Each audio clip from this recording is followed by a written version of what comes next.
ninkan waxaa lagu magacaabaa DJ Khalid. wuxuu ku nool yahay wadanka Mareykanka.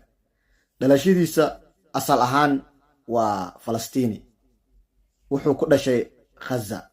hadeertaan wuxuu ku nool yahay wadanka Mareykanka. wuxuu u barooranayaa dab yar oo ka kacay wadan muxaasi gobol ku yaala Mareykanka, isaga oo aan weligiis u barooran gumaadka lagu haayo reer Gaza. waa milyaneer wadanka Mareykanka ku nool, aad iyo aad loogu yaqaano wadanka Mareykanka, adduunka oo dhanna aad iyo aad loogu yaqaano. ninkan markaad fiirisid waa nin muxaasiga u janjeera dhanka muxaasiga gaalada. waa nin aan u jixin muxaasiga dhibaatada haysa reer Gaza. waa milyaneer sidaan hore idinku sheegay, weligiisna muusan barooran, muusan ka hadlin dhibaatada ka jirta Gaza reer Falastiin haysata. daawade adduunka waxaa ku nool ninkan oo kale, ma garanayo ma dantiisa ayuu fiirsanayaa mise muxuu asiga cadawtinimo uu qabo reer Falastiin ayaa jira.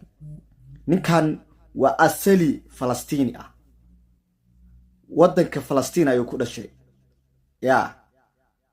marka dhibaatada haysata ma garanayo, waxa ku qasbay inuu u baroorto dab yar oo ka kacay wadan muxaasi gobol ku yaala Mareykanka, isaga oo aan weligiis u barooran dhibaatada ka jirta wadanka Falastiin. daawade waa nasiib darro tii ugu dambeysay wuu liitaa. marka waxaan idin leeyahay dad noocaas oo kale ayaa jira adduunka.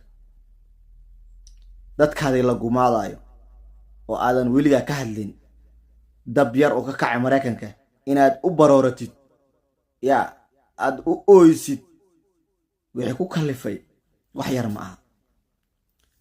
isaga keliya ma ahane wadamo kale oo carab ah oo aan weligood u barooran muxaasiga dhibaatada ka jirta Gaza ama wadanka Falastiin ayaa jira. hataa waxaa jira carab ku faraxsan muxaasiga in la gumaado reer Falastiin. marka I don't know carabta waxa ka qaldan. qaar ayaa waxay iska cunayaan muxaasiga briiskood iska dilayaan. dhibaatadaas iyo musiibada haysata reer Gaza waxba aan ka ogeyn. daawade waa muxaasiga tii ugu xumeed oo adduunka dhacdo, waa musiibada ugu darneed oo carab ku dhacdo.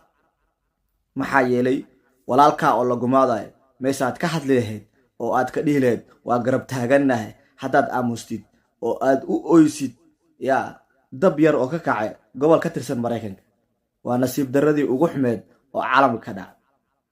daawade carabta wixii ka qaldan commentiga nooga soo qora.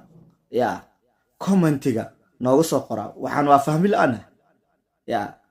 wadanka South Africa ayaa waxay geysay xasuuqa lagu haayo reer Gaza ICJ. hal wadan carbeedna weligiis muusan geynin case ama muxaasiga dacwad ICJ, hataa maysan caawinin wadankan Koonfur Africa. daawade carabta waxbaa ka qaldan. inaan ku sii socdo ma jecli. haddaad wax commenti aad noo haysid hoos nooga soo qor. mahadsanidin.